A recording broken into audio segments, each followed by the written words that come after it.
So this is Langton Matravers in Dorset, and that's a Pollard acer. Not entirely sure which species, probably a sycamore. And this is what I call a high pollard. So instead of being a traditional pollard, which is chopped off with a young tree started at the top of the trunk, which would be about there, this has been cut off in the tops of the branches.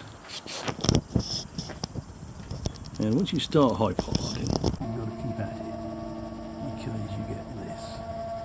See the light shining straight through there? And all these trunks are going to be hollow,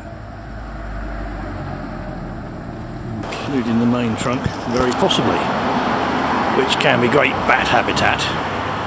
But if these regrown branches get too big, and you can see where they're all sort of puggled at the base, you run the risk of them starting to drop out. This one's been left 6, 8, maybe 10 years since it was last cut,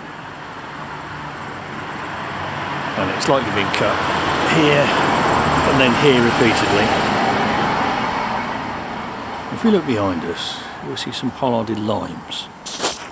Let's go over and look at them, and then we'll look over at some more high pollards. And these are the limes. Different species reacts in a different way. Lime tends to put out epicormic growth, but you can see these are also high pollards. And pollarding basically restricts the growth of the tree, restricts its root growth, and can preserve the ground around it from root heave. And over here we have some more high pollards. This poor thing here is an ash. Well, I'm not sure about the further one, but we'll go and have a look at that. And high pollarding is basically an amenity. Tree care, put care in inverted commas. And you can see this one has been cut for the first time really recently. It's an ash, it'll probably have ash dieback. So they've cut this, possibly in the hope that it'll keep going, and possibly to try and reduce the risk in inverted commas. And crown dieback, a lot of mass a long way out from the main trunks. But you can see it's reacted quite well to the insult, and it's putting out fresh growth which looks fairly healthy. And this one over here, let's go and have a look, find out what it is. It looks like a sallow, a round-leaved willow. And you can see this has been cut for the first time again fairly recently.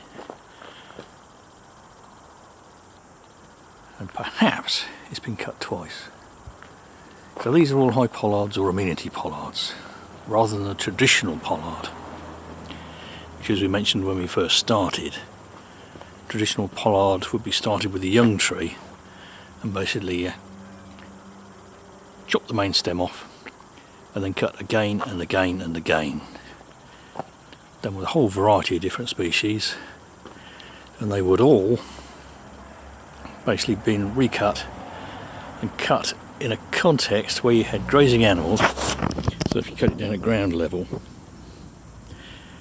the stock would be able to get at it, and it would be cut above the browse line of the grazing animals.